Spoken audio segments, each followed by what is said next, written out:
Welcome, everyone. We will call the March 16th City Council meeting to order. And the first item of business is the Pledge of Allegiance. I welcome those who are able to please stand. I pledge allegiance to the flag of the United States of America and to the republic for which it stands, one nation, under God, indivisible, with liberty and justice for all. And the next item is special business ID 1954, the Arbor Day Proclamation. And I would invite Urban Forest Supervisor Dan Hintz to lectern, along with Milo Armstrong and Quinn Philo from Gibson Eck. And I will meet you over here.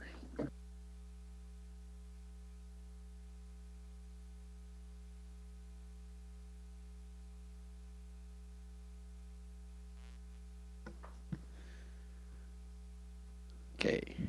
Arbor Day Proclamation, whereas in 1872, J. Sterling Morton proposed to the Nebraska Board of Agriculture that a special day be set aside for the planting of trees, and whereas this holiday called Arbor Day was first observed with the planting of more than 1 million trees in Nebraska, whereas the anniversary of the holiday and Arbor Day is now observed throughout the nation and the world, whereas trees produce life-giving oxygen, provide habitat for wildlife, beauty for our city, increase property values, and enhance economic vitality.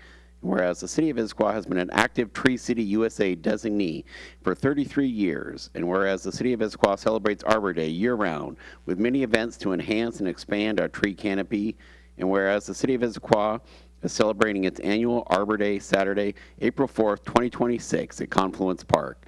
Now therefore, I, Mark Mullett, Mayor of the City of Issaquah, do hereby proclaim that Issaquah celebrate Arbor Day and carry that spirit through our activities, policies, and priorities all year long. I urge all residents to celebrate and support efforts to protect our trees and our forests. Now, a proclamation. Thank you. Here's our photographer. Hang on a sec. Let's do this, and then we're going to have you make comments. Sure.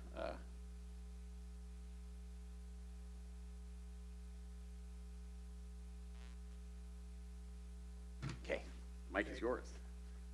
Thanks, Mayor Mullett. Thanks, Council. I'm going to keep this short and sweet. Hopefully you all received a email update from me last Friday with some updates since we adopted our forest management plan just over a year ago.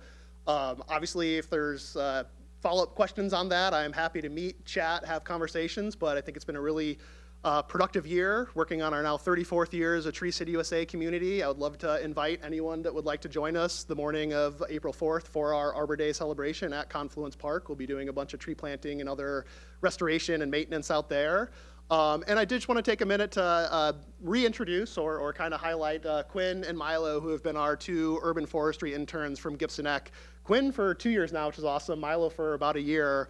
And they've been huge for our program and really neat. I think most folks are familiar with the internship program at Gibson Eck, but brings a lot of capacity to the work we're doing with volunteers. They were both instrumental in planting and developing our Miyawaki forest on Dogwood Street, and actually both of them were stipend summer interns with us, doing a bunch of watering, weeding out there, and leading volunteers. So brought them along with me tonight and just want to give them kudos. And yeah, been a really, really neat program to work with, and hopefully y'all are learning stuff too. So yeah, if anyone has any questions, anything, happy to chat, but hopefully the report I sent over provides a lot of what we've been working on here the past 12 months since I think I've spoken to the full council. So yeah. Thank you, man. Appreciate it.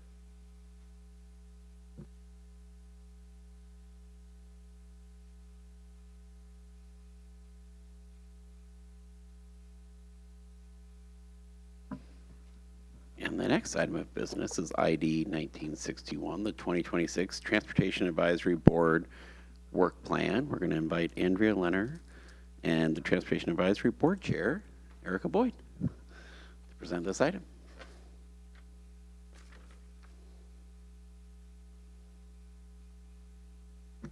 You can't hide back there, Erica. You have to come up. Good evening, Mayor. Good evening, council members. I'm Andrea Leonard, Deputy City Administrator, currently serving as the staff liaison to the Transportation Advisory Board. And with me is also Erica Boyd, Chair of the Transportation Advisory Board, or TAB, as we sometimes call them. And we have a short item for you tonight on the TAB work plan. The Transportation Advisory Board was established in 2017. The purpose of the board is to advise the mayor, city departments, and council on the city's transportation system and goals. It is a mayor-appointed board like our other boards, and council confirms the board members. So we have 9 regular members, 1 youth member, and 3 alternate members on TAB. The TAB annual work plan per code is required to come to council on an annual basis, so that is why we are here. And it's a non-binding list of topics that we think are going to be brought before TAB for the year. And typically it's drafted and reviewed in January. We'll receive any of your comments this evening on the work plan and look for TAB to adopt it at their meeting later this month.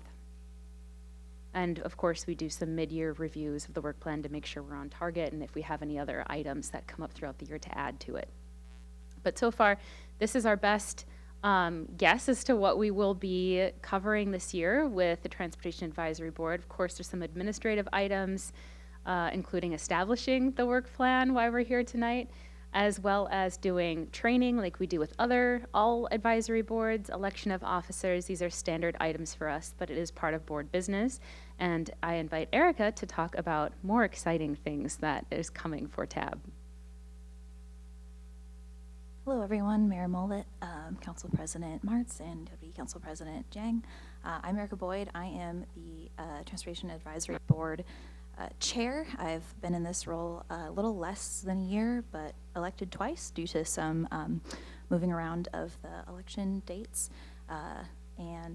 Other things that we'll touch on, we've already discussed the Adaptive Signal Control Technology Feasibility Study, I believe, where we talked about the adaptive signals earlier this year in January, as well as the Transportation Improvement Program.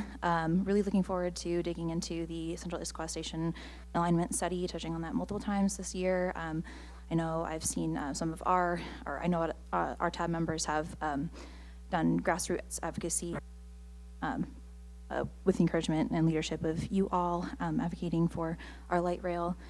We've discussed I think good, bolder, more robust policy proposals with the Issaquah Climate Action Plan. Updated that a couple months ago now, I think.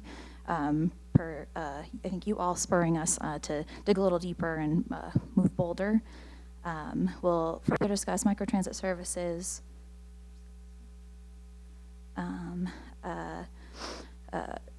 And then we'll talk about trail standards, some streamlining there, and I'm really looking forward to digging into the traffic calming report per a revision a couple years ago that the TAB did, and our mobility action plan report, which I think this is the second one maybe we'll have. As that plan comes on its about 10 years into play, I think that's a really great milestone we'll be looking at.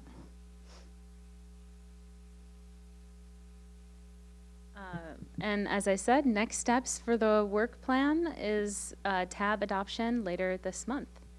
So at this point, we take any questions from council. Councilmember Walsh. Thank you. I love seeing a lot of the things on here, but I know this is the Transportation Advisory Board. I wonder, though, I don't see anything related to pedestrians or bike. And so I wonder how that can be incorporated, whether TAB is the right place for that or not. But particularly as we are trying to build up our transit, one of the things that enables transit is that last mile walkability, bikeability. And so I wonder if that might be something that the Transportation Advisory Board would want to look at and maybe come up with areas where our walkability and bikeability could be improved. Thank you, Councilmember. And I'll just speak to a couple of ways that we anticipate TAB to be touching on bike and ped mobility in Issaquah. One of them is the TIP update, or the Transportation Improvement Program update, which has projects that improve pedestrian and bike safety across the city, so they'll be looking at those. Also, trails standards is another way to encourage walking, and some of those trails help connect intra-city, not just our in our parks and forests, but are a real way for folks to kind of get around from point A to point B. And then commute trip reduction program. That is a program that requires all employers across the state, including those in Issaquah above 100 employees, to figure out other ways and other modes for their employees to get to and from work that's other than single occupant vehicle trips. So there might be some things with that. I think part of it too is going to be looking at that report card. So the Mobility Action Plan also has a number of policies and items related to pedestrian and bike safety. So we want to take a look at those.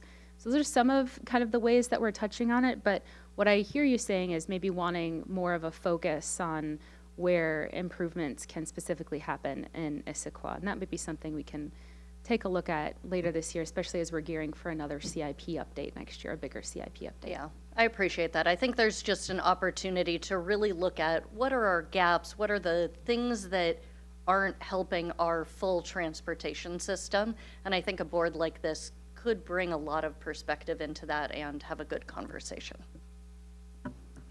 Councilmember Adair.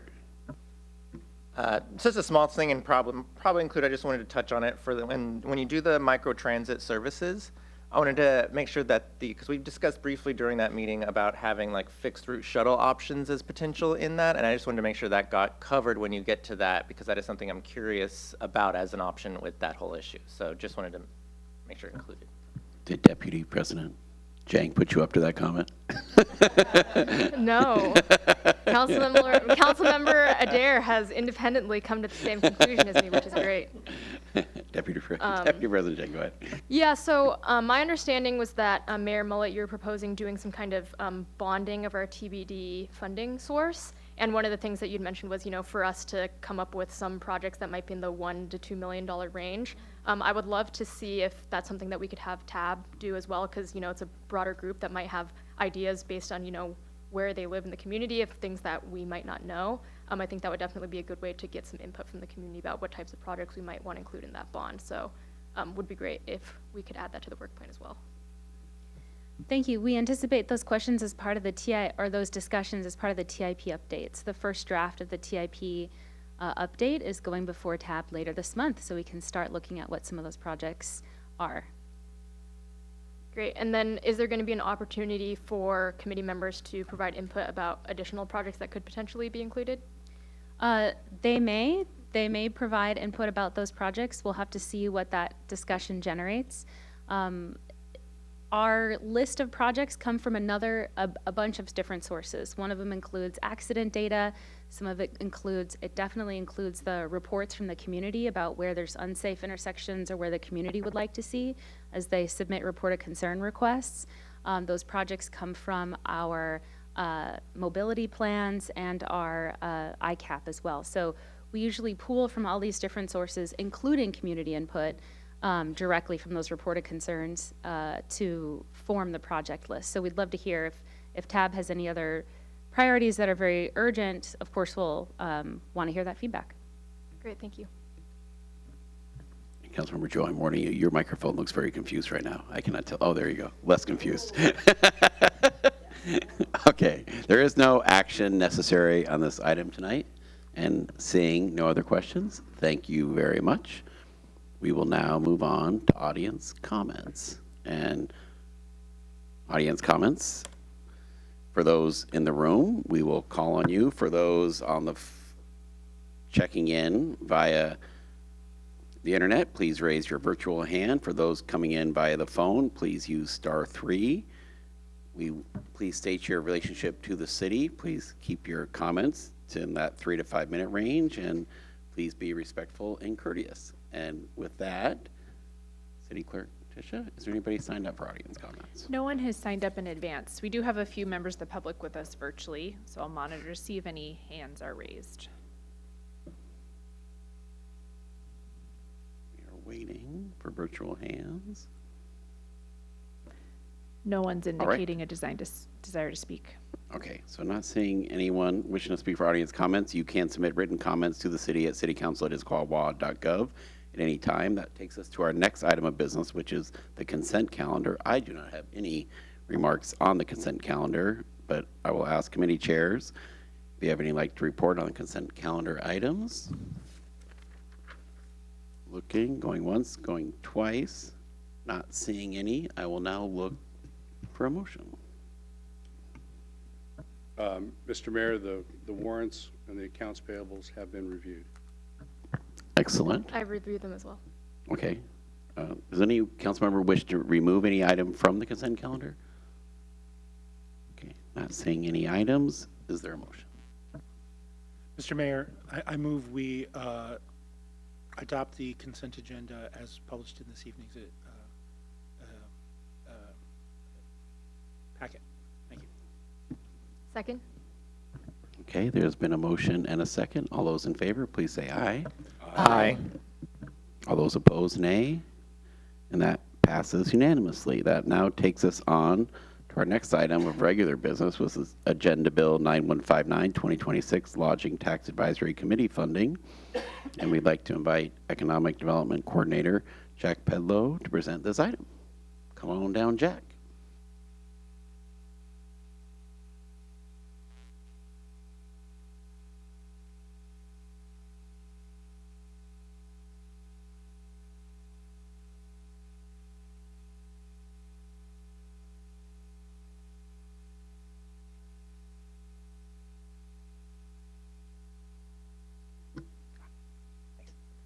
Good evening, Council. Good evening, Mayor. It's a pleasure to be in front of you all tonight. My name is Jack Pedlow. I am the Economic Development Coordinator here with the City of Issaquah. Joined with me is Alexis Fitzsimmons, our Economic Development and Housing Manager. We are here to give a brief overview of our 2026 Lodging Tax Advisory Committee funding recommendations. The purpose of this presentation is to give you all an overview of the Lodging Tax Advisory Committee, which I'll be referring to as LTAC, and get a council decision on the funding recommendations that LTAC proposed at our February 23rd, 2026 meeting. The staff recommendation is to approve the allocation of $55,000 to fund business and nonprofit tourism-related activities as recommended by LTAC, and authorize the inclusion of $3,500 in a subsequent 2026 budget amendment that will get us to that $55,000 total. To start with a brief overview of how the LTAC is composed, this is all guided by Washington state law. LTAC is composed of two members who are representing hotels. That is John Perzak of the Hilton Garden Inn and Billy Rossman of Spring Hill Suites. We then have at least two members who are eligible to receive LTAC funding. For full-time members, we have Julie Hartwig of the Issaquah Chamber of Commerce and Heather Berry of Village Theater. And then we have Rachel Wright of Issaquah Arts as an alternate. And then lastly, we have one member who is an elected official of Issaquah, who is our chair, and we are chaired by Councilmember Joe. In terms of the LTAC income and usage, our LTAC revenues are from a 1% excise tax on the sale of the charge made on the furnishing of lodging within Issaquah city limits. And then those funds can be used for the below purposes. So first off, we have tourism marketing that can be directly by a municipality or indirectly through a destination marketing organization. Here in Issaquah, we do use LTAC funds on a destination marketing organization, Visit Issaquah. Then the next three are the three that were eligible for the grants, in which we were discussing at our February 23rd meeting. First off is the marketing and operations of special events and festivals designed to attract tourists. That is normally the bulk of applications. And then the next two are supporting the operations and capital expenditures of tourism-related facilities, either owned by the municipality itself or owned and operated by nonprofit organizations. I wanted to give a brief overview of the finances of the LTAC. So first off, this is the LTAC revenues over the last 3 years. So you can see in 2023, coming out of COVID, it started to kind of get back to normal levels at $240,000, just about $241,000 there. And then there was a large jump of just over $50,000 between 2023 and 2024. This allowed last year that LTAC was able to disperse $40,000 additional dollars of grants above budget for a total of $90,000 in grants. From 2024 to 2025, there was a decrease in $10,000 of revenues. Looking at that month by month, you can see that 2025 started off above the 2024 levels for January and February, but then throughout the year, they were at or below those levels, and And you can notice kind of a larger gap between 2024 and 2025 through fall and heading into winter. As I pull up our LTAC balance sheet here, you can see that 2021 through 2024 completely finalized. 2025 has an asterisk there. The state releases the LTAC disbursements on a 2.5-month delay.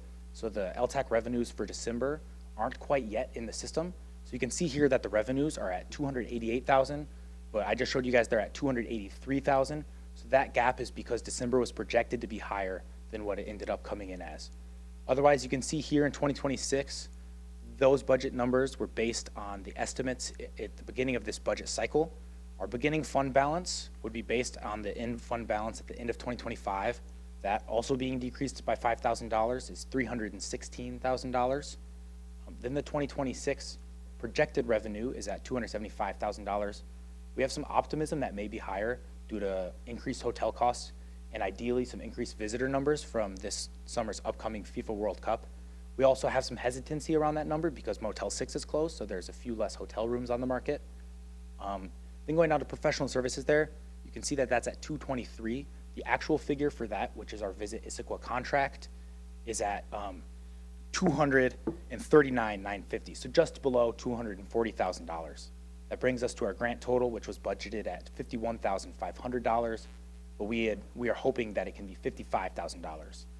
That figure is a product of professional services and grants normally adding up to be pretty close to the figure of the revenues the year before to maintain that consistent practice. That's why we stayed at that 55 number.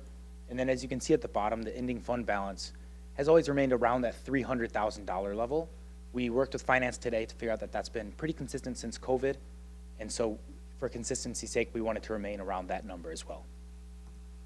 Going into our 2026 application cycle, this was a big reason as to why we asked to increase it from $51,000 to $55,000 because we got a lot of applications this year. It was a very competitive process. So you can see on the left, that's number of applications over the last 3 years. We significantly outpaced 2025 and 2024. Same with the total financial ask. We were at $235,000, which last year in 2025 is at $110,000. There is a bit of an asterisk there in 2025. For 2025, the LTAC ruled that only applications during shoulder season, which is the lull in tourist season between October and April, were eligible. This year, that was revised, that projects in shoulder season were eligible to get bonus points so that good projects, while there aren't many tourists in Issaquah, can be funded. But we were allowing projects during the summer and these other months where a lot of great projects in Issaquah take place to still be eligible for this funding. You can see here, this is the full list of the 2026 and 2027 applicants. When I say 26 and 27, I'm referring to the fact that they're also eligible to apply if you're in the first 4 months of 2027 as this process goes into March and April. And on the left, you can see the organization who applied. In the middle is the project that they're applying for. And then on the right is the funding requested. To decide who would get funding, Alexis and I sent over all of the applications, the same ones that are in your packets, to the commissioners on LTAC. They then used a scoring matrix that they were sent to internally rank their top 5 based on project impact, organizational capability, commitment to DEI principles, partnership and collaboration, and then give bonus points based on shoulder season, aligning with core missions, multi-day events, and multi-organization project applications. During the meeting, the commissioners came to a consensus of their top 5 projects, which are listed here. You can see on the right the funding that was recommended for each project, totaling that $55,000 mark. You can see here that aircraft put on by Clown Garage, which will be a first of its kind paragliding festival here in the United States, was recommended $15,000. We then have the Nutcracker residency at the Longman Performing Arts Center in its 2nd year to receive $10,000. The 2026 Issaquah Film Festival, which moved from summer to November to receive $10,000. Village Theater Main Stage Productions to receive $10,000, and then Salmon Days to receive $10,000. From there, the options for you all, you could approve the recommended funding or select different organizations from the list or change the funding amount for any of those given organizations. Just as a heads up, making a change to the recommendation would require the following procedural requirements, and submitting that change proposal to LTAC for review and comment at least 45 days before final action by the City Council. LTAC can then submit comments on the proposal and City Council has the final authority on all of these decisions. To wrap up here, before I take any questions, the staff recommendation is to approve the allocation of the $55,000 to fund business and nonprofit tourism-related activities as recommended by LTAC, and authorize the inclusion of those extra $3,500 in a subsequent 2026 budget amendment. Councilmember Nichols? Thank you. Question on the scoring rubric that the individual commission members made. Is that available in the packet? I didn't see it, but it's a long packet, so I might have missed it. It is not. So those were shared with them just to use internally so that they could score them. But then during the meeting, we just asked each commissioner to tell us their top 5 with the score not attached. So that we went around the room and everyone said their top 5. And then from there, the 5 that had the most tallies, we proceeded with. In years past, the process was that you go through the top 5, rank them, decide your funding amount. And if there was any money left over, you continue to go down the list. Last year, because there was 90,000, they went down the list to 7 projects. But this year, we stopped at 5 because that allocated the total amount of funding. Okay. Before we go to the other questions, Councilmember Joe, you chair this committee. Do you have any comments for the council before we go to the rest of the questions? Yeah, thank you, Mr. Mayor. I appreciate that. First, I'd like to thank Alexis and Jack for the hard work that they've done on this committee. Many council members have never seen this agenda bill because in the past it was on the consent agenda. This year it is being brought up because we are asking for a little bit more in terms of $3,500 in additional funding. And I'd like Jack just to touch upon the efforts that were made to reach out to the finance department to talk about that additional $3,500 going up to $55,000 and their assessment of how we could fit that in or how we could finance that this year. Yeah, I will. First off, I'm just going to bring this page back up. I think that's the most useful backdrop. So we just wanted to talk with finance to make sure that any additional funding, especially after last year, there was a lot of additional funding, maintained a healthy end fund balance in reserve, and also was in line with former practices, as this was our first go at LTAC. So finding out that with our 2025 revenues being $283,000, it wouldn't make a major change in terms of the consistency and consistent practices that have been going on. That was something we were comfortable with staying at. Thank you, Jack. Appreciate that. As Jack highlighted, there were $235,000 in requests that came to us.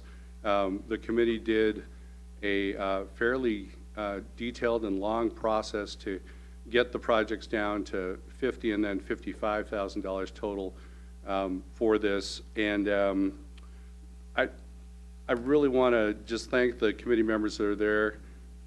They give their time and they really do their homework to come to the meetings prepared.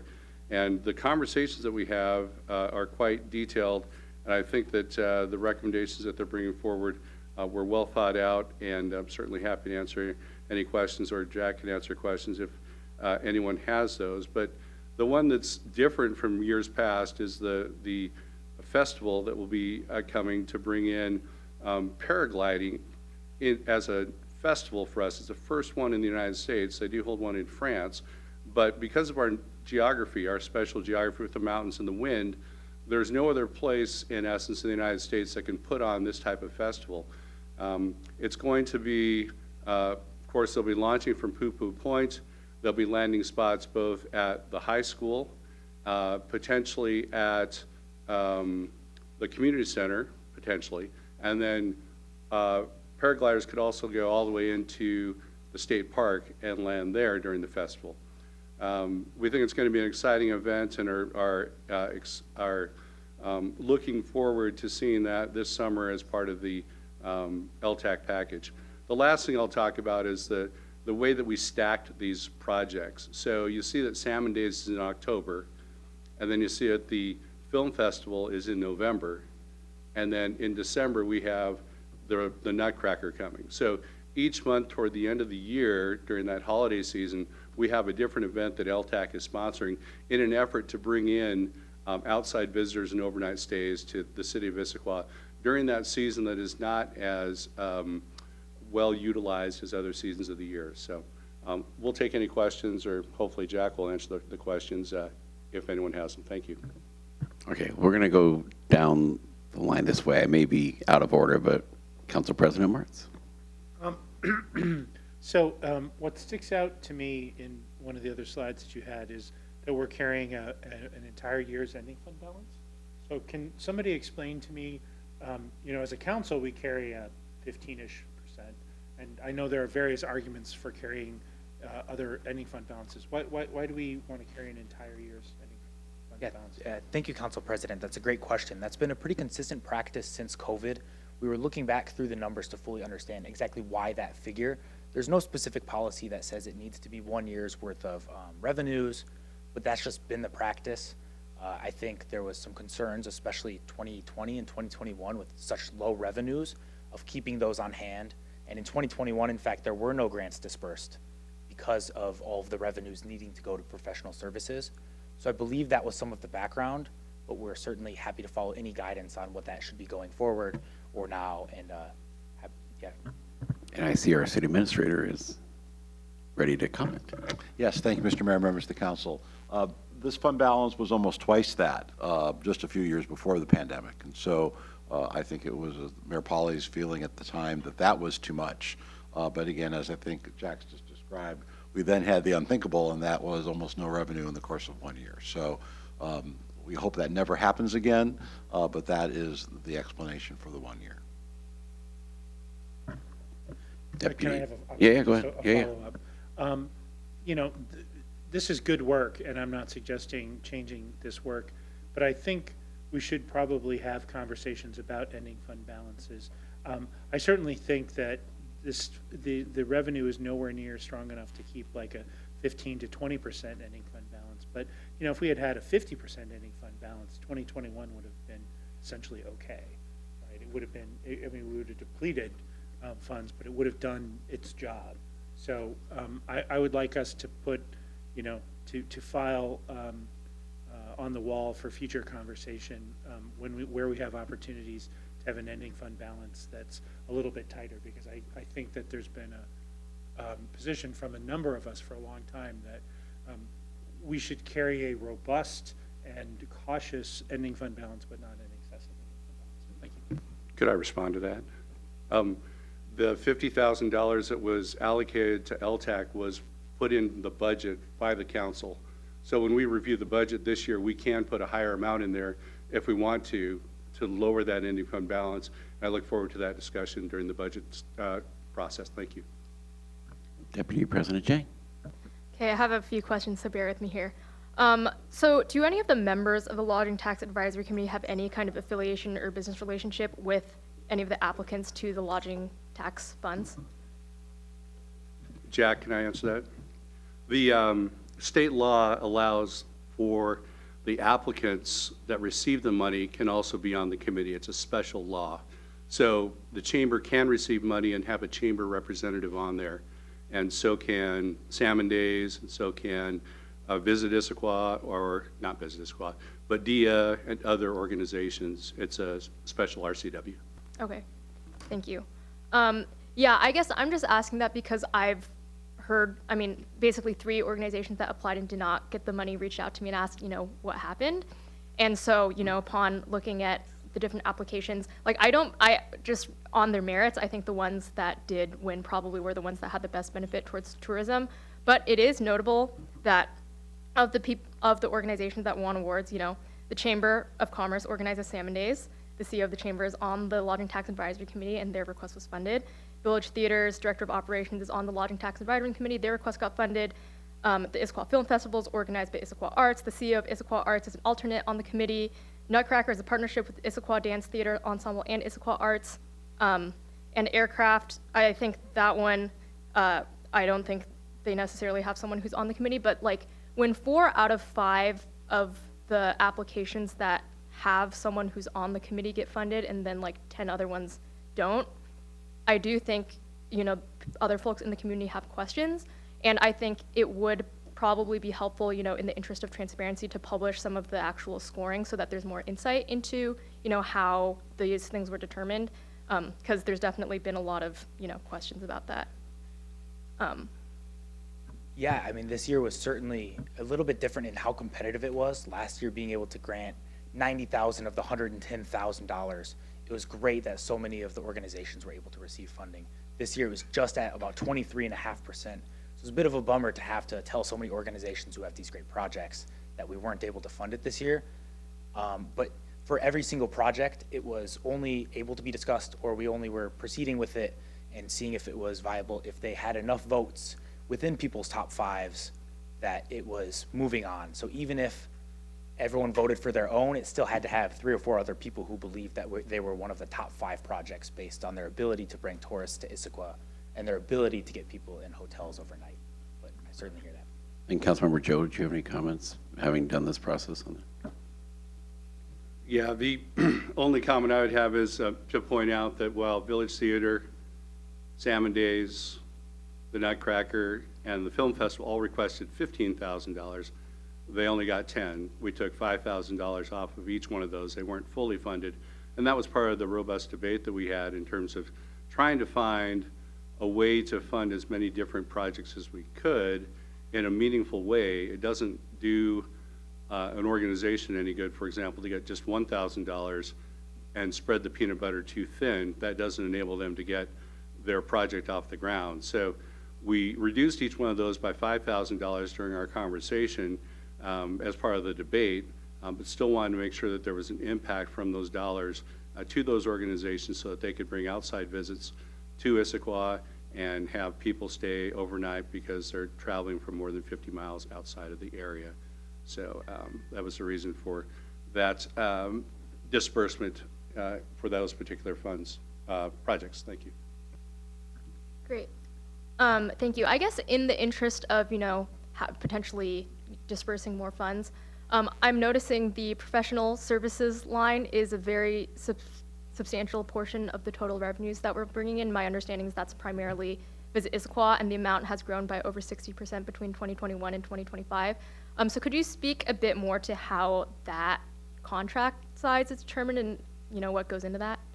Yeah, so that contract was determined in the last budget cycle, so that was on a 2-year contract, and they cover both, that is inclusive of all of their costs, so that is broken down into the salary and benefits, as well as their marketing, outreach, and then operational costs. So those are kind of the 3 buckets that money is going into for them, and that's why they've been receiving that, but that was budgeted for them. Is there any kind of evaluation of their performance given that that's 80% of our LTAC funds? Yeah, we have them, they owe the LTAC committee as a whole a quarterly update on their operations, what they're doing, their metrics, and how their performance has been. So we do get to hear from them for 4 out of our 5 meetings a year on any of their new happenings and their performances. Okay, and I don't know, Jack, if you necessarily have the answer to this, but I'm curious, would you be able to explain why Issaquah uses a destination marketing organization rather than doing some of that work in-house? Because my understanding is the RCW allows us to, it says lodging tax revenues may be used directly by municipality or indirectly through destination marketing organization. Mr. Mayor, members of the council, Councilmember, Deputy Council President Jang, there's a little bit of it. Oh, I'm sorry. Can you not hear me? Okay. I was on. Okay. I'll speak up. There's history here. The city and LTAC entered into a study a few years before my arrival, so I would say that was probably 2015, 2016-ish timeframe. Community involvement with the various organizations that raise the tax, the hotels, and the recommendation came to the council that a lodging group would make sense. There was then a study funded, and a recommendation was made to create what is now known as Visit Issaquah.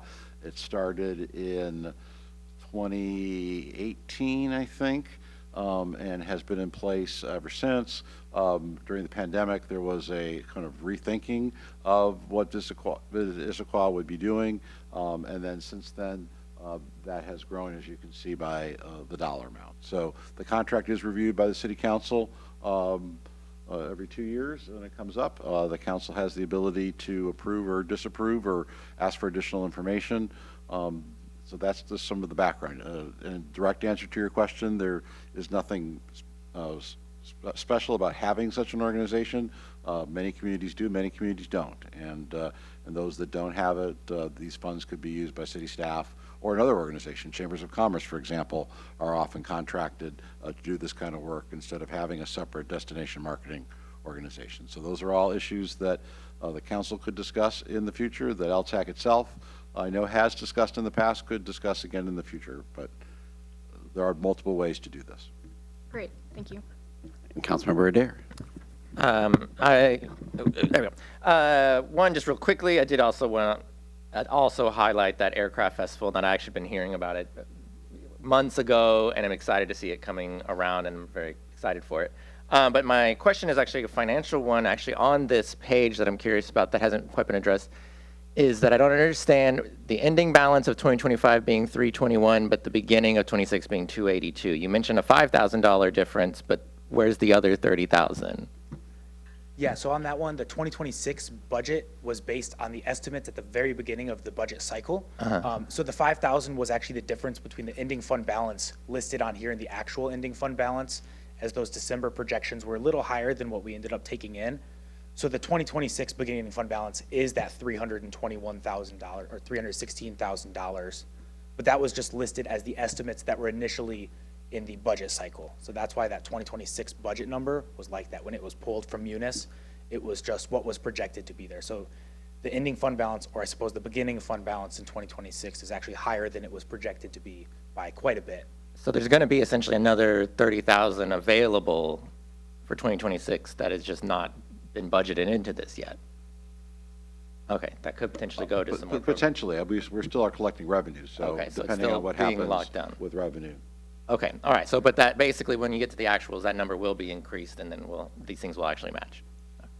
That's a reasonable assumption, but again, we still have, what, 9 months left in the year. Oh, Council President Martz.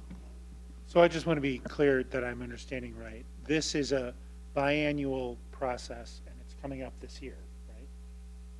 The Visit Issaquah contract? Yes. Yes, that's my understanding. So this will be part of our budget deliberations this year, or separate from our budget deliberations, or? It's usually separate, at least the last few cycles. I'm looking and no one's here who's been here before. It has been separate, but coterminous. So I'll look at the city clerk's been here. It's been usually in the fall, around the budget sign. It seems to me like these contracts have maybe been either on the date the council's adopted the budget or near that. Is that your off the top of the head recollection or not?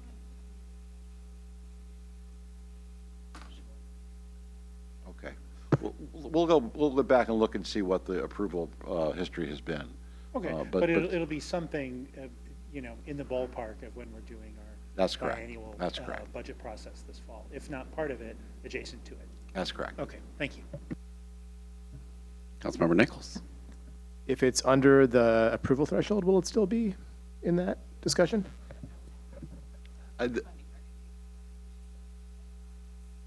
The clerk had the answer. I'll let her say it out loud rather than me parrot it. I sort of misspoke there. The LTAC funding recommendation does require council approval. So even if the contract is under the threshold, you'd still be allocating the money. And it's happened both independently of the budget process, but sort of in tandem, and also embedded in the budget process with the last biennium.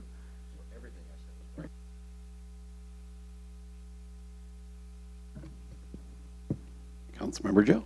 If I can make a motion, I'd move to approve the allocation of $55,000 to fund business and nonprofit tourism-related activities as recommended by the Lodging Tax Advisory Committee, and authorize the inclusion of $3,500 in a subsequent 2026 budget amendment utilizing lodging tax funds. Second. Okay, there's been a motion and a second. Is there any further discussion? Councilmember Joe. Thank you. Just a couple of pieces of information for the council. We approved an alternate process, an alternate for both the hoteliers and the community organizations. We haven't found a third hotelier, but the person that does the funding allocations, Rachel, has been a great addition to our debates and discussions, having another point of view in our discussions and talking about the allocations and the different distributions of funds. So I want to thank the council first for making that change to the rules and procedures for LTAC. I think it was a year and a half ago.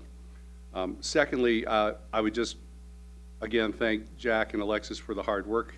I love this committee because we're able to think about how we attract people to Issaquah from beyond our borders.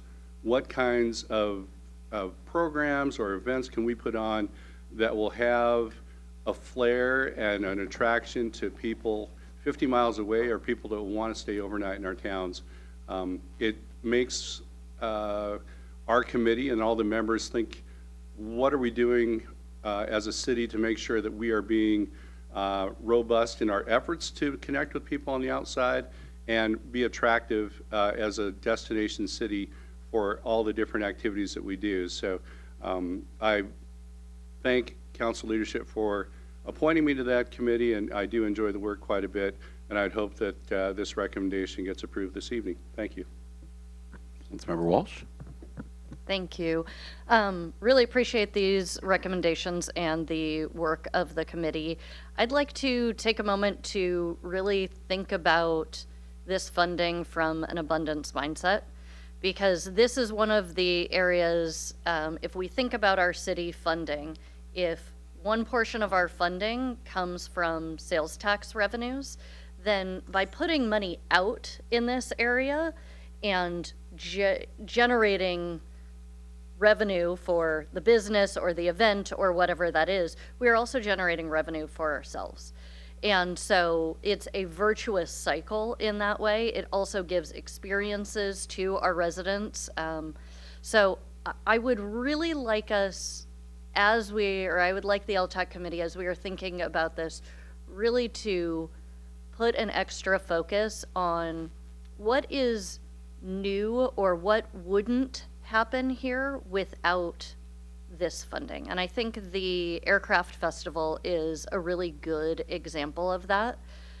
So I would put more in the scoring model related to multi-day experiences and events which could relocate to other cities.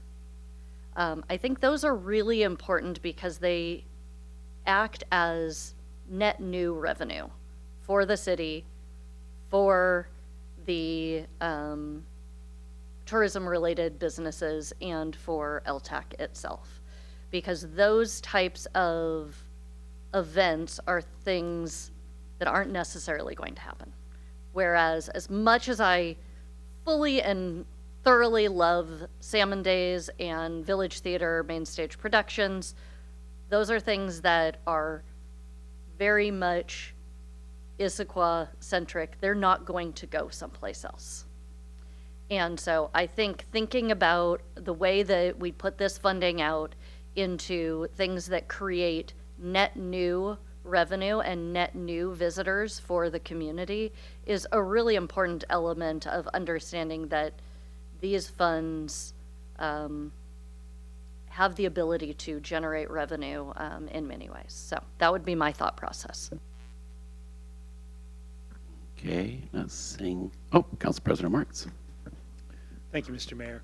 I'm going to be supporting this this evening, and I appreciate the work of LTAC.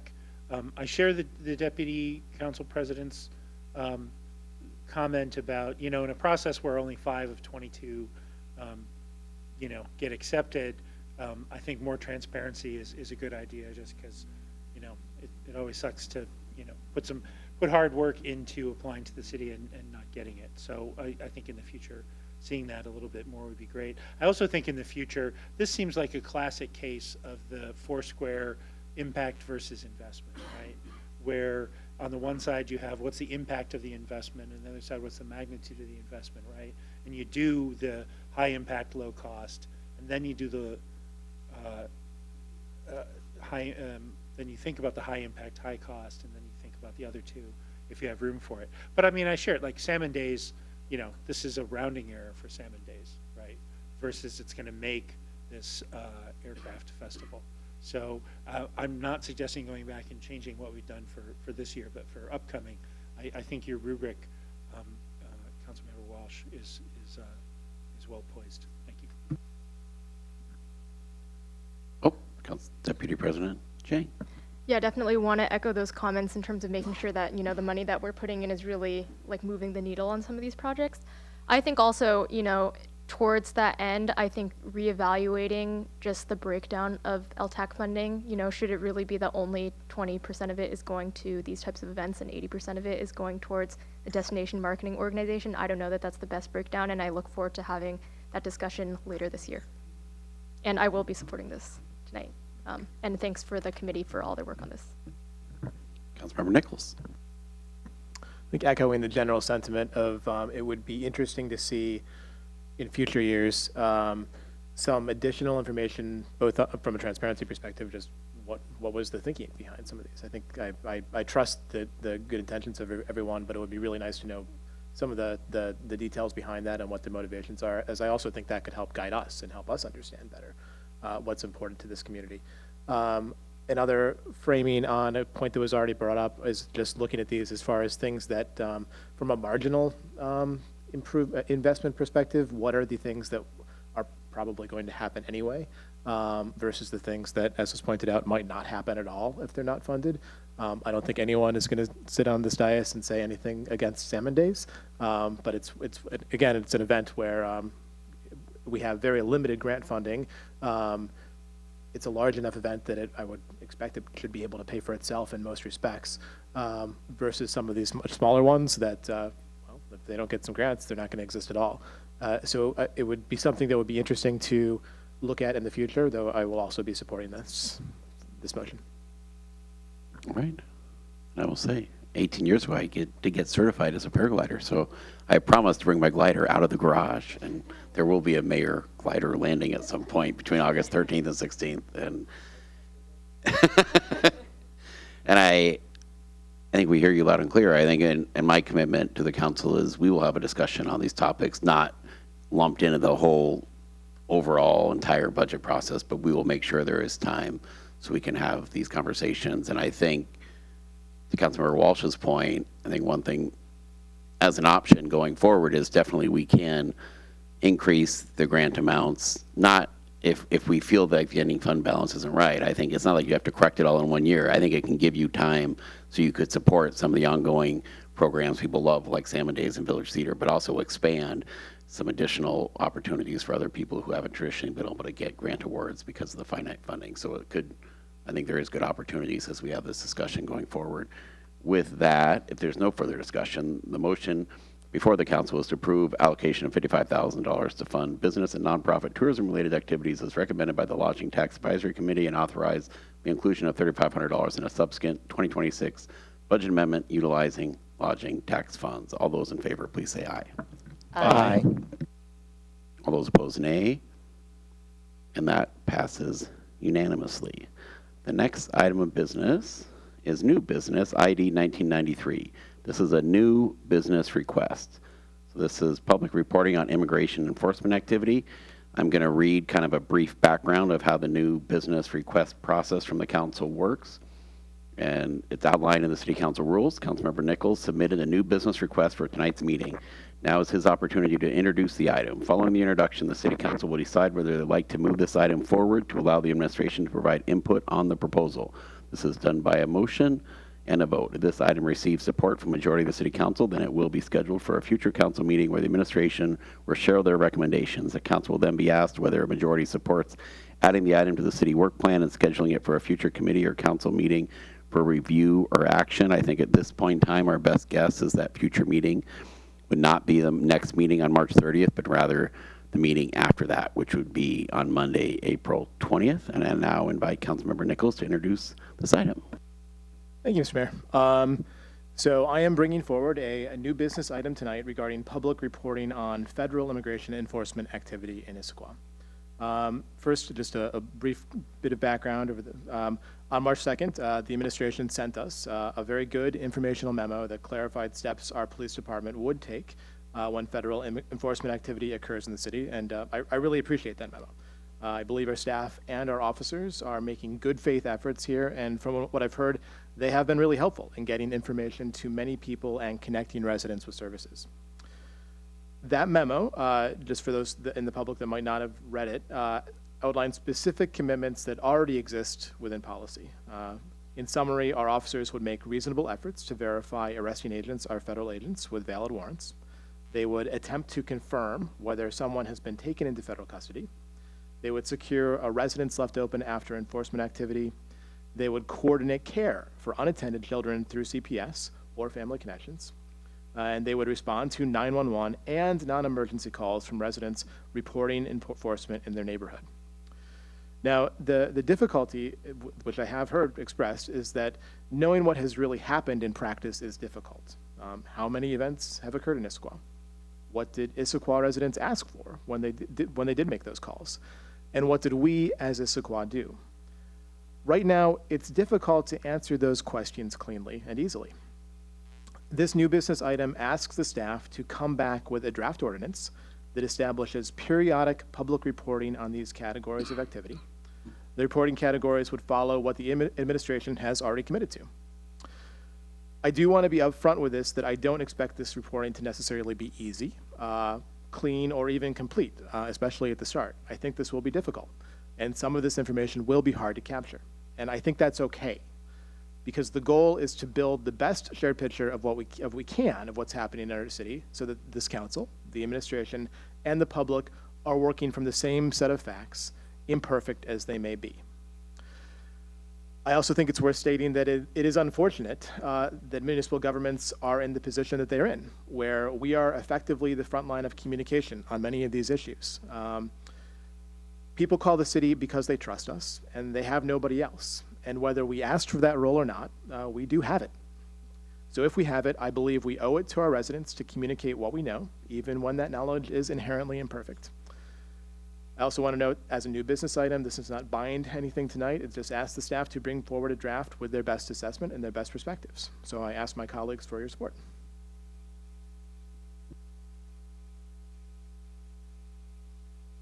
Councilmember Walsh. Are we looking for a motion then now, or is the next point asking questions and assessing in that way? There would be a motion and a second and a vote, I think is my understanding. Is that correct? Okay. Yeah, And can the person who introduced the new business request make that motion? 100%. Okay, yes. thank you. I move to forward the public reporting on immigration enforcement activity new business item to the April 20th City Council meeting for a preliminary staff response. Second? Okay. There's been a motion and a second. Further discussion? Councilmember Walsh. Thank you. I appreciate hearing from this. I think this is obviously an area of interest to the community, as we saw with the immigration meeting that was held. And so I think this is an interesting idea. It's something where you're right. We're not the ones doing the enforcement activity, so we're not reporting on what we are doing, but it is an area where the community has interest, and the transparency of information can help increase trust in local government and local law enforcement. And so I'm interested to hear what the city staff have as they bring this back. I support the idea of bringing it back.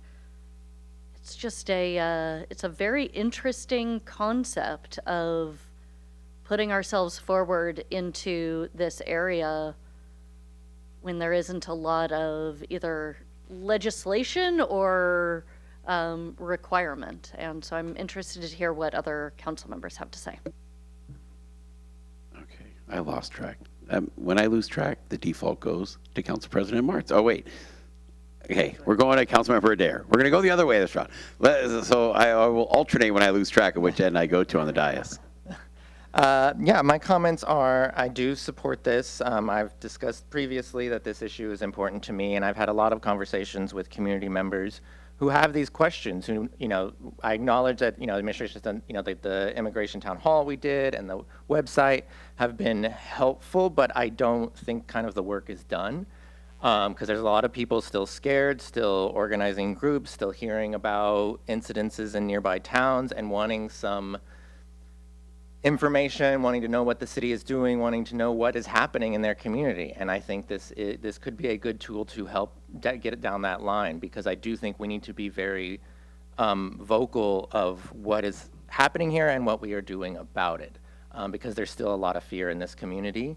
And I think this is a good idea. Obviously, there's a lot to work out about it, but I think this could have potential to be helpful towards that issue and us continuing that conversation with people, because I think there's more work to be done, and I do think there's more threat potential down the line. So I do think we need to be prepared for that. Deputy President Chang.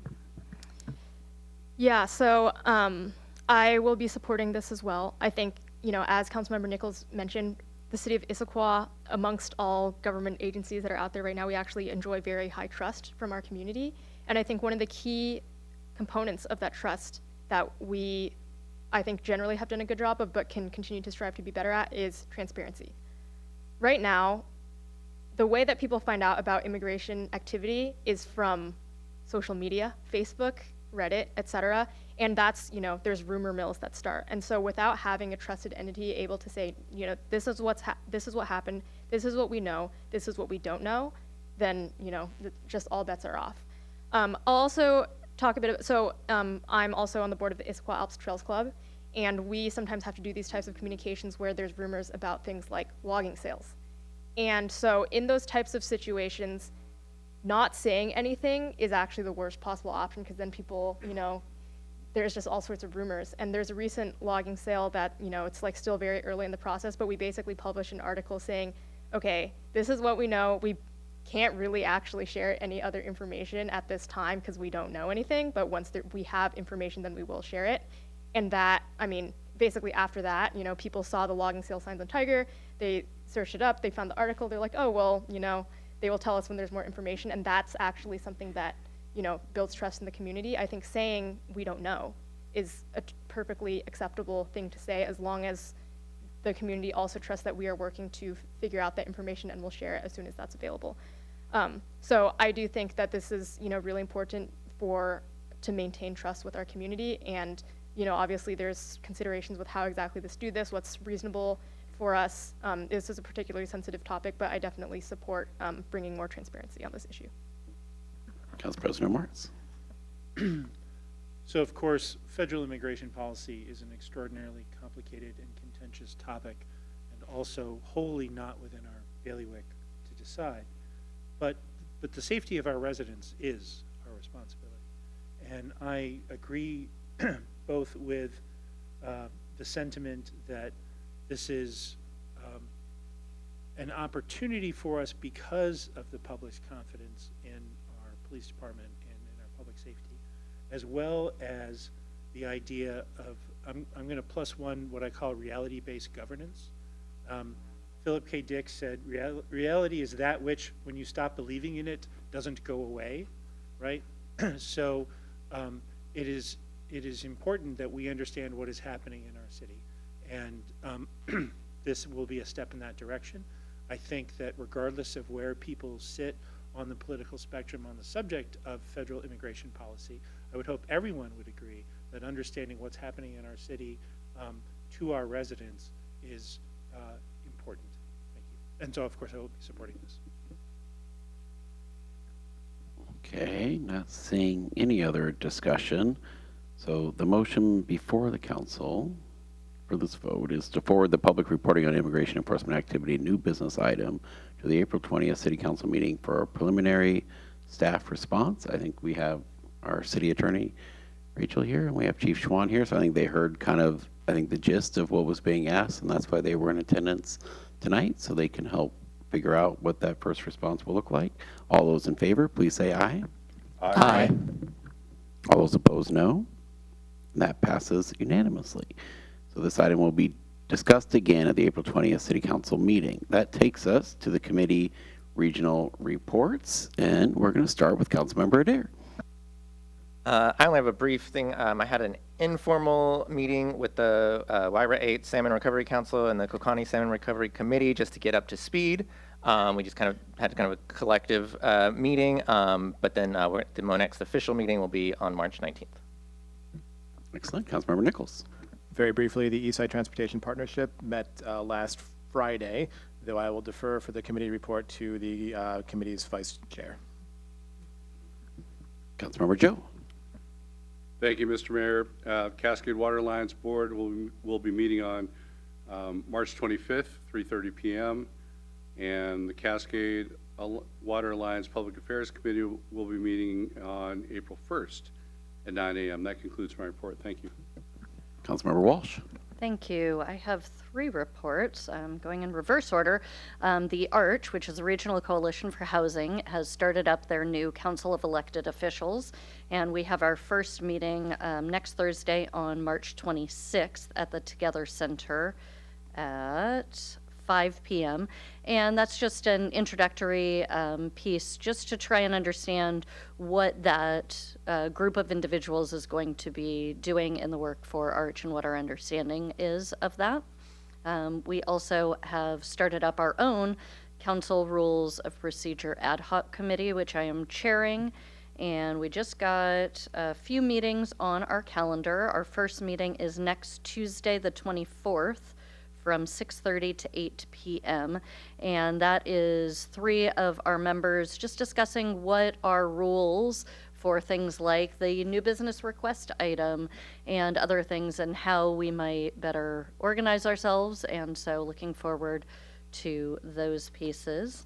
And then we've just had a shuffling of leadership. And so now I'm taking over the Planning, Development, and Environment Committee, and so as chair, so they meet tomorrow at 6:30 p.m., and we have 2 agenda items, which is both related to the Issaquah Climate Action Plan. One is the proposed policies and actions coming back from what the committee said in the last meeting, asking for more information, so really more of a thorough look into what the greenhouse gas emissions are and what things we could do to move the needle there. And then also the pathway and timeline for the ICAP plan adoption to better understand between all of the boards and commissions and city committees where it might best lie for the next review. And that concludes my report.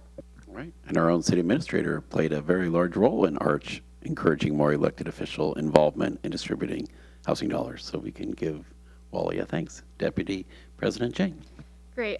2 reports from me tonight. So first off, as Councilmember Nichols mentioned, we had an Eastside Transportation Partnership meeting last Friday. We talked about the Eastlink connections, which is basically, the reshuffling of bus routes once the light rail over the lake opens, as well as the Sound Transit Cross Lake Connection celebration on March 28th.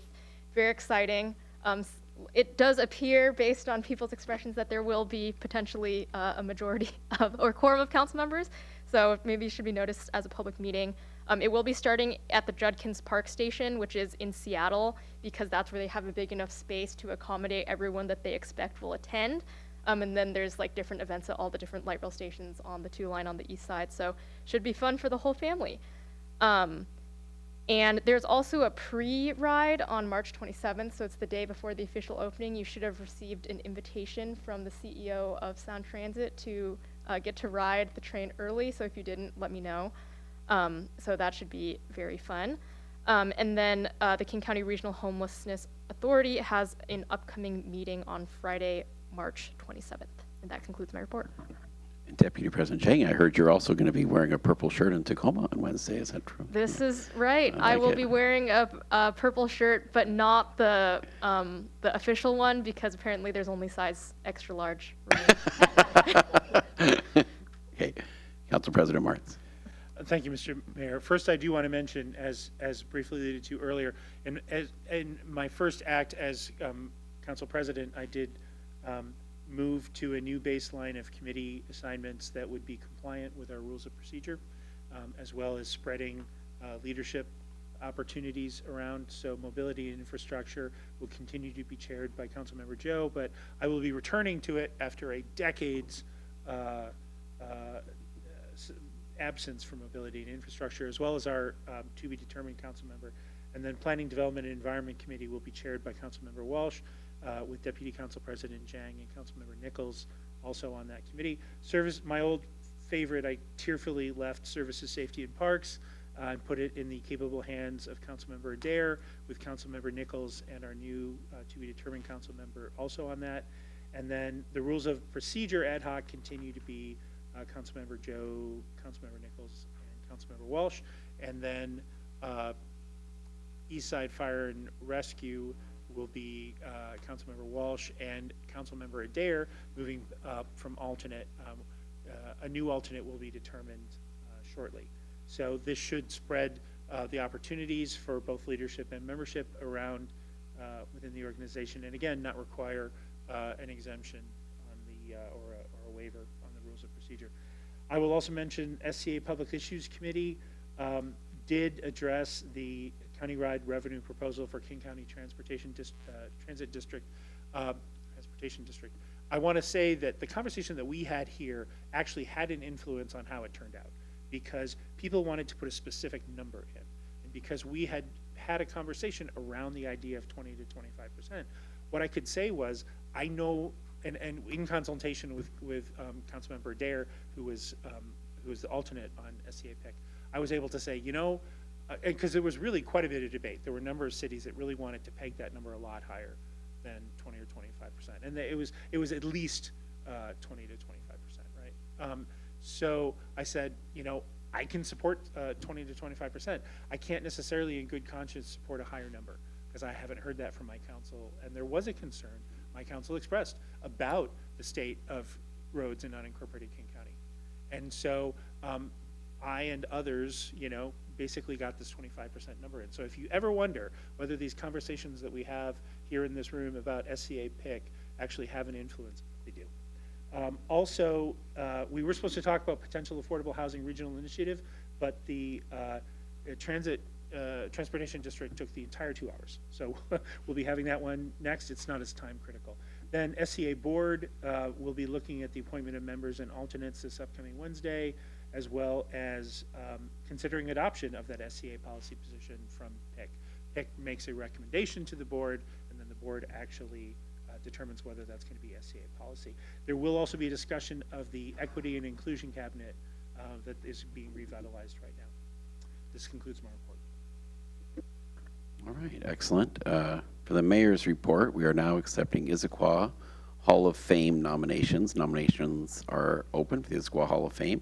It's one of the community's highest honors, recognizing individuals who have made a lasting impact on Issaquah. Each year, the mayor and council president select one individual whose record of inspiration, leadership, and service has made a meaningful difference in the Issaquah community. The award will be presented at the Chamber of Commerce's annual Issaquah Community Awards Night on May 14th. Everyone should mark their calendar. The nominations are due by 5 p.m. on April 17th and can be submitted through the city's website. In case you're wondering, our beloved Barb DiMichele is already in the Hall of Fame. So we are planning a proclamation for Barb DiMichele Day in the spring, and that'll come forward completely separate from this whole event, and more to come on that later. In terms of Save Issaquah's light rail, yes, there is a budget gap, and we are encouraging folks to attend the retreat at the Tacoma Art Museum this Wednesday from 10 o'clock to 3 o'clock. There will not be public comment at this, but we are encouraging folks to show up in their purple shirts. Evidently, we need to put a lot of purple shirts into the dryer and shrink some of the purple shirts. I wasn't aware of this issue, but it sounds like, yes, we need some shrinking of our Save Issaquah light rail shirts.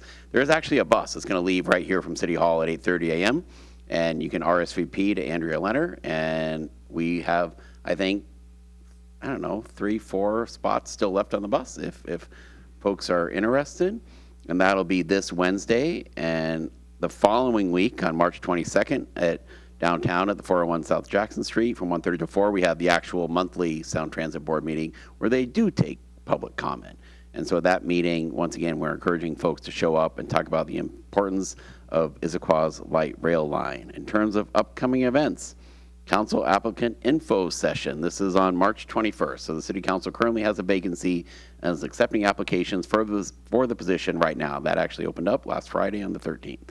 And if you're interested in serving your community in a bigger way, consider attending to learn more about this role. The event is this Saturday, March 21st from 11 to noon at Gibson Hall. And you can find more information on issaquah.gov council vacancy. Village Theater, Grease is opening on March 24th. And I would love to see our council's attempt to do a Grease rendition. I don't think that's in the cards for selling any tickets, but I would encourage folks to attend the actual Village Theater performance of Grease. I know my wife and I are going. Lake Sammamish Outdoor Festival is March 28th. Celebrate the outdoors at Lake Sammamish Outdoor Festival. The family-friendly event highlights recreation, nature, and outdoor wellness around Lake Sammamish with activities, demonstrations, and opportunities to connect with local outdoor organizations. It is free to attend, and our final event is the underwater egg hunt at the Julius Bohm Pool on March 29th. So dive into a unique spring tradition of the underwater egg hunt. Julius Bohm, kids can splash, swim, and search for eggs in the pool in this fun twist on a classic egg hunt. Perfect for young swimmers looking for a memorable holiday activity. Register for this event through the city website. And that concludes the mayor's report.